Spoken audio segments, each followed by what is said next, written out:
Headlines प्रायोजक राम बंधू jaljeera.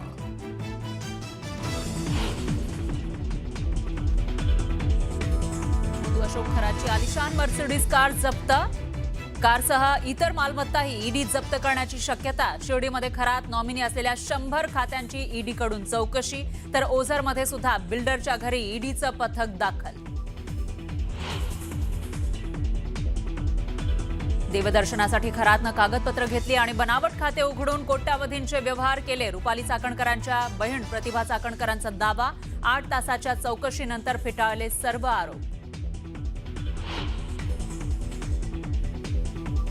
Ashok खराचा office boy Neeraj जाधवनंच मुंबईतून स्पाय कॅमेरा, हिडन कॅमेरा विकत घेतल्याचं समोर। खराच्या कार्यालयामधल्या स्पीकरमध्येच लावला होता कॅमेरा। एसआयटीच्या तपासातून माहिती समोर। कथित माहिती अधिकार कार्यकर्त्याचा करवीर पंचायत समिती कार्यालयामध्ये राडा। पंचायत समितीचे पाणी पुरवठा अधिकारी अनुप पाटलांना महिलेकडून शिवीगाळ करत धमकी।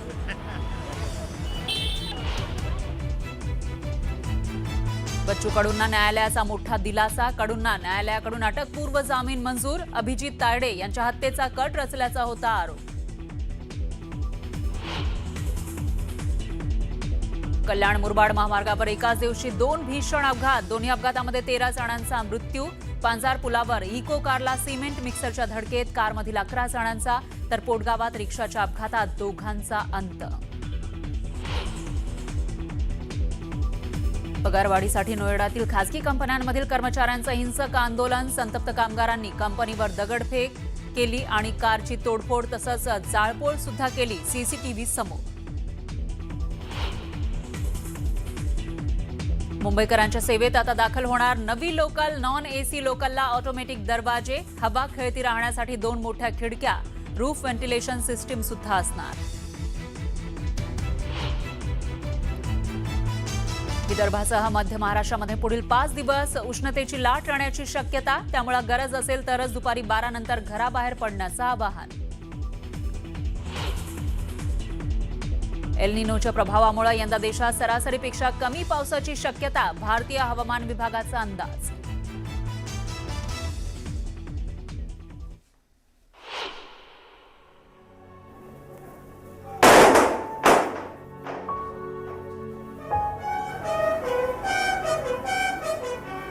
आणि स्वरस्वामिनी आशा भोसलेंवर शिवाजी पार्क स्मशानभूमीत शासकीय इतमामात अंत्यसंस्कार। अखेरचा निरोप देण्यासाठी चाहत्यांसह नेते आणि सिनेसृष्टीतल्या दिग्गजांची मोठी गर्दी।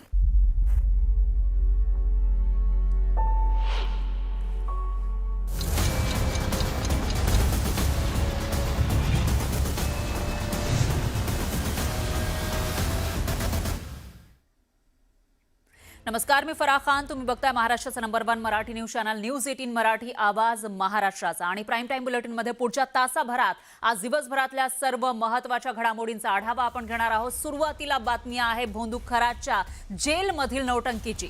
माझी पत्नी सध्या कुठे आहे हे देवालाच ठाऊक आहे, असं भोंदू खरात हा एसआयटीला सांगून दिशाभूल करत असल्याची चर्चा आहे। सुमारे महिनाभरापासून अशोक खराची पत्नी फरार आहे। खरातचे काळे कारनामे समोर आल्यानंतर त्याच्या पत्नीच्या नावे काही संपत्ती असल्याची माहिती समोर आली होती आणि तेव्हापासून एसआयटी कडून कल्पना खरातचा शोध घेतला जातोय। तर दुसरीकडे त्याचा मुलगा हर्षवर्धन खरातची पोलीस चौकशी झाली होती आणि तेव्हापासून तो सुद्धा नॉट रिचेबल आहे। या संदर्भात कोठडीमध्ये असलेल्या अशोक खरातला एसआयटीनं प्रश्न विचारले, त्यावर अशोक खरातनं अजब उत्तर दिलं।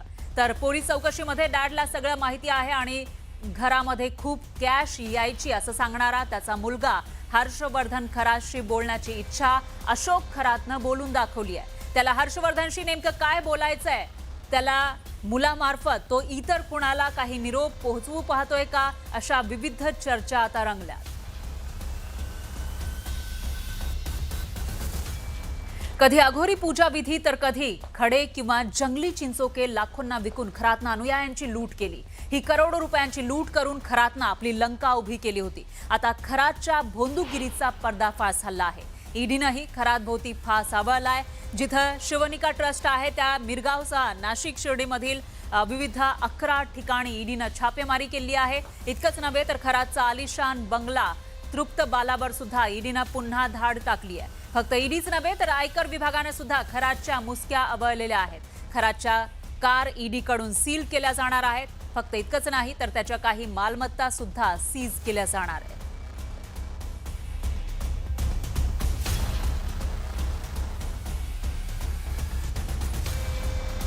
दरम्यान कुणाच्याही दबावाला बळी न पडता खरातवर कारवाई करावी अशी प्रतिक्रिया सुप्रिया सुळेंनी दिलेली आहे. कारण कडक कारवाई या खरातवर केली जावी अशी मागणी प्रत्येकाकडून केली जाते.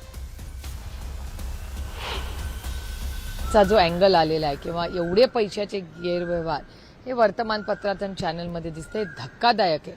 म्हणजे खूप मोठं रॅकेट आहे, जणू काय माफिया आहेत अशी म्हणायची वेळ आलेली आहे. म्हणजे एक भोंदू बाबा अजून काय काय उद्योग हा करत होता हे देवालाच ठाऊक. पण भारत सरकार आणि महाराष्ट्र सरकारने या बाबतीमध्ये मला असं वाटतं कुठलाही कॉम्प्रोमाइज किंवा कुठल्याही दबाव जर कोण टाकत असेल तर मला वाटतं ते होता कामा नये. तर या सगळ्या काळ्या कारनाम्यानंतर अशोक खरातसह त्याचा सीए ललित पोफळे सुद्धा ईडीच्या रडारवर आल्याची माहिती समोर आलेली आहे. खरातचा सीए कशा पद्धतीने फसतो या प्रकरणामध्ये आपण समजून घेण्याचा प्रयत्न करतोय. खरातचा सीए ललित पोफळे हा ईडीच्या रडारवर आलेला आहे, कारण सगळे आर्थिक व्यवहार हा सीए बघत होता अशी माहिती समोर आली आहे. ललित पोफळे शिवनिका संस्थेवर विश्वस्त होता. ज्या संस्थेच्या माध्यमातून पैशांची हेराफेरी केल्याचा आरोप आहे त्या शिवनिका संस्थेवर ललित पोफळे हा विश्वस्त होता.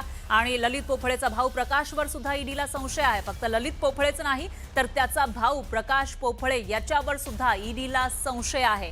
कारण फसवणुकीमधून जे काही कोट्यावधी रुपये मिळत होते खरातला, तो पैसा खरात हा आपल्या सीए कडे पाठवायचा आणि सीए त्याचा भाऊ प्रकाश पोफळे याच्या मार्फत मालमत्ता खरेदी करत होता का असा संशय आता व्यक्त केला जातोय. आणि त्यामुळे त्याचा भाऊ सुद्धा ईडीच्या रडारवर असल्याचं कळत आहे. भोंदू खरातच्या काळ्या पैशांची गुंतवणूक या सगळ्यांच्या माध्यमातून सीए ललित पोफळे आणि त्याचा जो भाऊ आहे या दोघांनी मिळून केली तर नाही ना असाही सवाल या ठिकाणी उपस्थित होतोय. दरम्यान शेती असेल, व्यवसाय असेल किंवा बांधकाम व्यवसायामध्ये जे काही पैसे कोट्यावधी कमावलेले होते, माया उभी केलेली होती खरातनं, त्याची गुंतवणूक या सगळ्यांमध्ये केल्याचा संशय या ठिकाणी व्यक्त होतोय.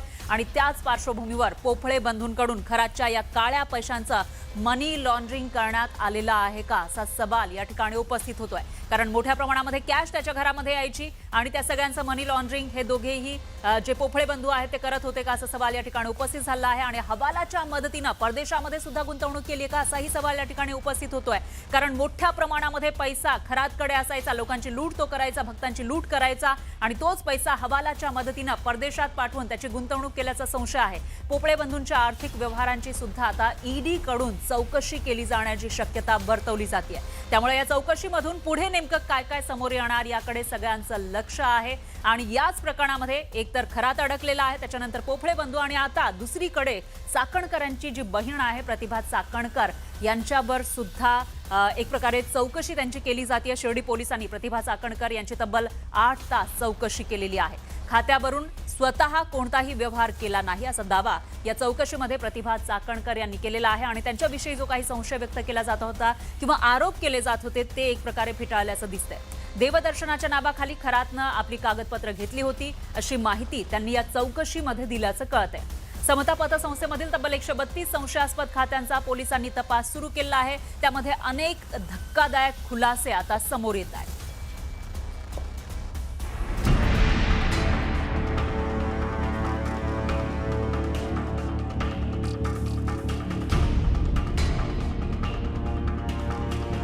शिर्डी पोलिसांनी बजावलेल्या नोटिशीच्या अनुषंगानं प्रतिभा चाकणकर चौकशीसाठी हजर झाल्या होत्या.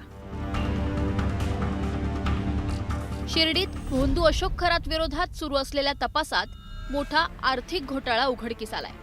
राहाता येथील समता पतसंस्थेत पोलिसांना तब्बल 132 संशयास्पद खाती आढळली आहेत. आणि धक्कादायक बाब म्हणजे या अनेक खात्यांमध्ये अशोक खरात नॉमिनी असल्याचं समोर आलंय.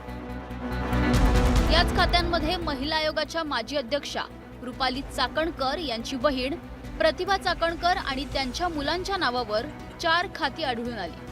त्या 4 खात्यांमधून तब्बल 2,40,00,000 रुपयांचे व्यवहार झाल्याची माहिती आता समोर आली आहे. आता हे पैसे नेमके आले कुठून? हे व्यवहार खरातच्या सावकारी नेटवर्कशी संबंधित आहेत का? आणि यामागचा नेमका उद्देश काय होता? या सगळ्या प्रश्नांची उत्तरं शोधण्यासाठी पोलिसांनी तपासाचा वेग आता वाढवलाय।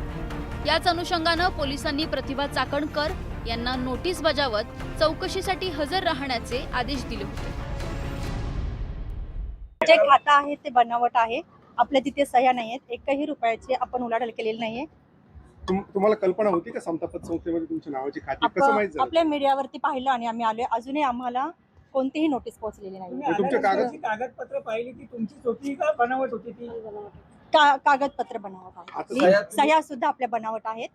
तर पुढचा तपास आपले करतात। अशोक खरातशी संबंधित असल्याच्या आरोपांमुळे रुपाली चाकणकर यांनी आपल्या पदाचा राजीनामा दिला होता। आता त्यांच्या सख्ख्या बहिणीचीही चौकशी सुरू झाली आहे। प्रतिभा चाकणकर यांना शिर्डी पोलिसांनी नोटीस पाठवून शिर्डीत येऊन जबाब देण्यास सांगितलं होतं। प्रतिभा चाकणकर यांच्या जबाबातून आर्थिक व्यवहारांचं गूढ उलगडणार का, या प्रकरणात आणखी कोणत्या मोठ्या नावांचा समावेश आहे का, या सगळ्याकडे आता राज्याचं लक्ष लागलं। बोंधू अशोक खरात याच्यावरती शिर्डी पोलीस स्टेशनला सावकारी आणि शेतकऱ्याची फसवणुकीचा गुन्हा दाखल आहे।